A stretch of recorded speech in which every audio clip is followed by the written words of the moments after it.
Uno de los argumentos más manidos de los detractores de la elección popular del Poder Judicial en México es este.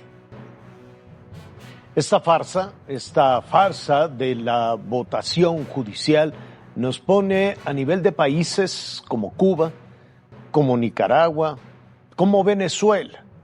Países con dictaduras que organizan votaciones, pero donde ya se sabe quién va a ganar. Sí, que salvo países con dictaduras, en ningún otro lugar del mundo que no sean estos países que enumeró el honorable periodista, rige el modelo de elección popular de los jueces. Ok, el argumento tiene dos problemas. Hola, ¿qué tal? Amigas, amigos, bienvenidos a un nuevo video. Y pues se llegó el día de la elección al Poder Judicial. Por más que Norma Piña pataleara, Ricardo Salinas Pliego pataleara, los de la prensa vendida patalearan, por más que hicieran berrinches, Javier Alatorre, el siervo de Ricardo Salinas Pliego, por más que patalearan, vociferaran, se llevó a cabo la elección al Poder Judicial. De hecho, se está llevando a cabo, está transcurriendo.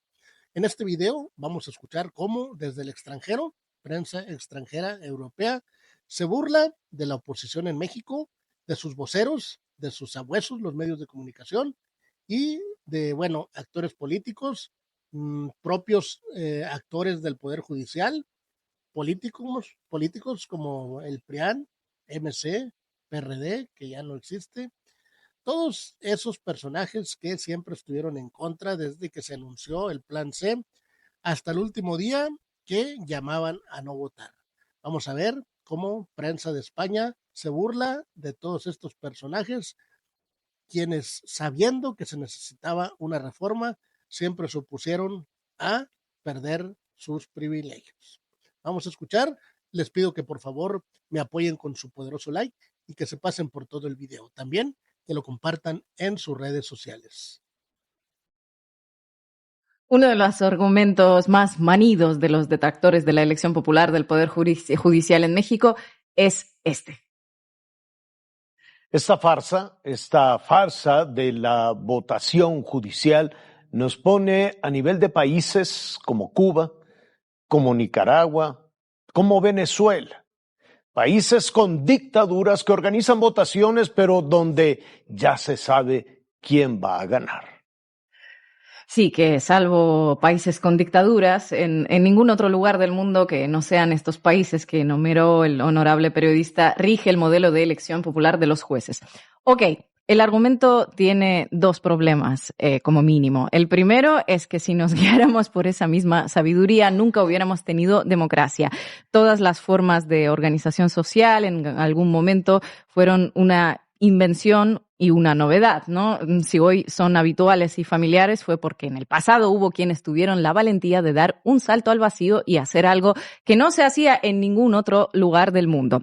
Bueno, otros sabiondos en aquellas épocas repitieron argumentos similares a los que hoy enuncia la derecha mexicana, que no se hace en ningún país en serio, ¿no?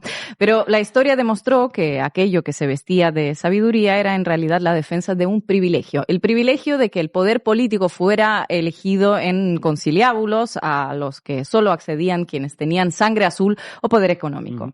No es otra cosa lo que hoy defiende la derecha mexicana y sus expresiones en los medios de comunicación, el privilegio de esa vieja casta donde se cruzan los intereses políticos del PRI y el PAN con el poder económico, los estamentos judiciales, Estados Unidos y el propio narcotráfico. El segundo problema con esa argumentación que dice que, bueno, no se hace en ningún lugar del mundo, es que es falso, como suele ocurrir con muchas de estas afirmaciones rotundas. ¿Qué antecedentes hay de elección popular de cargos judiciales? Cuéntanos. Ahora les contaré los antecedentes, pero antes veamos este otro vídeo alertando sobre los peligros de la elección popular de los jueces.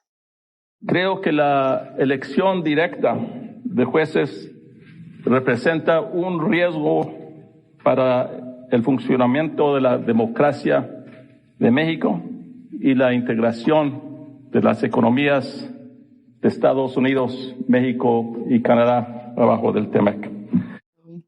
Acabamos de escuchar a Ken Salazar, ex embajador de Estados Unidos en México, básicamente interfiriendo en los asuntos internos de México, todo un clásico en la región.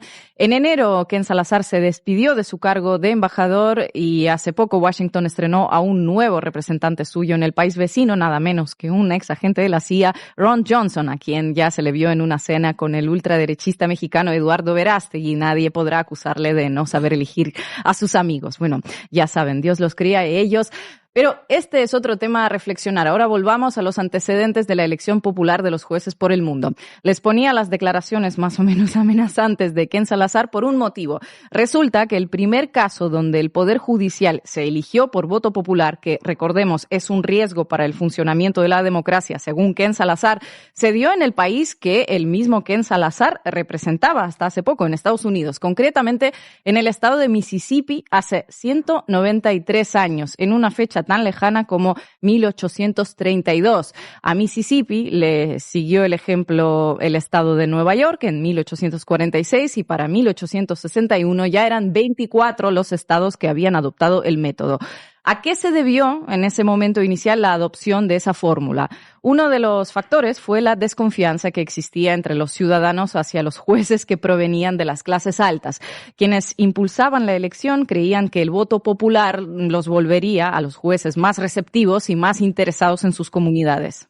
En la actualidad, de los 50 estados que conforman la Unión, en 43 de ellos se elige a los jueces locales de manera directa por voto popular. En algunos estados también son electivas las instancias superiores, incluida la Corte Suprema Estatal. De un estado a otro cambia también la metodología de la elección. Por un lado está la que se denomina partidista. El candidato aparece en la boleta junto a su filiación partidaria, ya sea demócrata o republicano. Otros estados realizan la elección mediante una metodología no partidista. Son elegidos por votación popular, pero la boleta no indica su filiación partidaria. Hay una tercera metodología que se denomina retención. El juez no llega a su cargo por votación, es designado mediante otro método, pero luego de un periodo en el ejercicio de sus funciones se le consulta a la población si debe permanecer en el cargo para un nuevo mandato o no. Hay críticos y defensores para cada una de estas tres formas. Una de las críticas que recibe el método partidista es que conduce la elección de jueces al mismo barro en el que se dirimen las elecciones del Poder Ejecutivo y del Legislativo. Por su parte, la crítica que recibe el método no partidista es el desconocimiento con el que puede llegar el ciudadano al momento de ejercer su voto.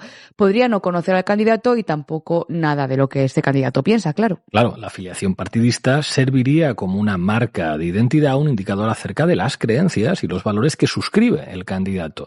Es particularmente útil en los Estados Unidos, donde la cultura política está surcada por una línea divisoria. De un lado, los conservadores, que se adhieren al Partido Republicano, que enfrente tienen a los demócratas identificados, en teoría, con valores liberales. Y nos vamos de Estados Unidos y buscamos otro ejemplo de esto que no se hace en ningún lado del mundo. El antecedente más conocido en Latinoamérica es el de Bolivia. Durante la presidencia de Evo Morales se implementó la elección popular del Poder Judicial. Hasta la actualidad ya se realizaron 3 elecciones de este tipo. La primera fue en el año 2011, la segunda en 2017 y recientemente a finales de 2024 se realizó la tercera elección, pero solo en algunos departamentos. En las elecciones bolivianas se eligen los integrantes para 4 organismos diferentes. El Tribunal Constitucional Plurinacional, el garante e intérprete de la Constitución, está compuesto por 9 miembros y entre sus atribuciones se encuentra el respeto y la vigencia de los derechos fundamentales y las garantías constitucionales de todos los ciudadanos. Tiene la potestad para intervenir en los casos en que se presente un conflicto entre el Gobierno central y los departamentos o las jurisdicciones indígenas originarias. Otro organismo electivo es el Tribunal Supremo de Justicia, que también cuenta con 9 miembros. Cada integrante es elegido por voto popular en cada uno de los 9 departamentos en que se divide Bolivia. El Tribunal Supremo de Justicia es la máxima instancia para causas que afecten a los ámbitos penal, civil, comercial o laboral. También tiene entre sus atribuciones juzgar al presidente de la República en caso de que cometa delitos en el ejercicio de su mandato. Y un tercer organismo electivo es el Tribunal Agroambiental, que está compuesto por 5 miembros y que es el encargado de intervenir en materia agropecuaria, forestal, ambiental, de aguas y de biodiversidad.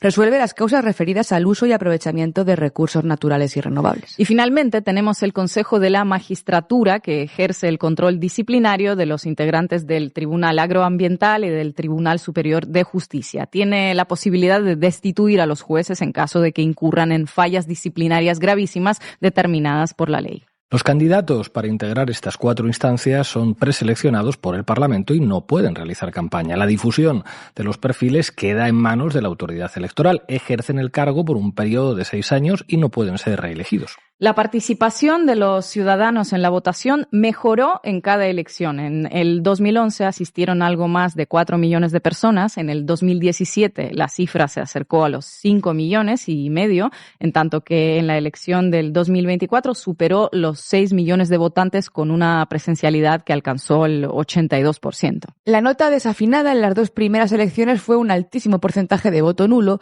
y en menor medida, voto en blanco. Esos datos fueron utilizados en su momento, al igual que se hace hoy en México, para atacar la legitimidad de la iniciativa. El voto nulo parece sugerir, un descontento. Sin embargo, lo que ocurría era otra cosa. El voto terminaba siendo nulo porque los votantes cometían errores, como marcar en la papeleta más candidatos que los que debían señalar. Por ejemplo, habiendo alcanzado un pico del 51% de votos anulados en 2017, en esta última elección esa cifra se redujo al 19,2%.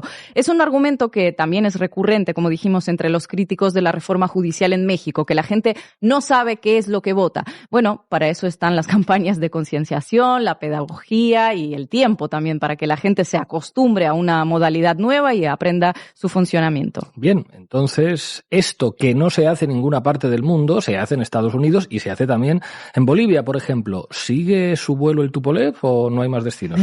Volamos a Europa y vamos con destino a Suiza. El sistema democrático suizo tiene algunas características que lo hacen atípico. Una de ellas es la recurrencia a mecanismos de democracia directa. Es muy habitual la realización de referendos en los que son los propios ciudadanos y no sus representantes los que aceptan o rechazan una propuesta. A nivel subnacional, los cantones cuentan con un margen de maniobra muy amplio que les permite tomar medidas en áreas que en otros países son potestad exclusiva del Estado nacional. En lo que respecta al Poder Judicial, por ejemplo, los jueces federales suizos son elegidos por el Parlamento y propuestos por los partidos políticos. Sin embargo, los jueces locales en los 26 cantones y semicantones que integran el país son elegidos mediante el voto directo. Para postularse deben presentarse a través de partidos políticos nacionales o locales. Bueno, ahora sí vamos a aterrizar, ¿no? Pues no, para concluir este recorrido que ya nos llevó de América a Europa, vamos hasta el extremísimo oriente y aterrizamos en Tokio. Japón también conoce una variante en la que el voto popular interviene en la conformación del Poder Judicial. Aquí los ciudadanos no pueden votar positivamente por un candidato. La forma de Japón es similar a la metodología de la retención que mencionaba Irene en el caso de Estados Unidos. Los ciudadanos pueden expresarse mediante un referéndum que se realiza cada 10 años acerca de la continuidad o no de los magistrados que están ejerciendo el cargo y que fueron previamente nombrados. Bueno, ahí le dejamos, camaradas, está más claro que nada. Hay personajes en México que dicen que la República, como la conocíamos, ya terminó. Y pues yo le doy la razón porque terminó ese sistema, ese régimen de corrupción, donde solamente los que tenían el poder económico tenían justicia en México. Eso ya terminó. Gracias por acompañarme. Nos vemos más adelante con nuevo contenido.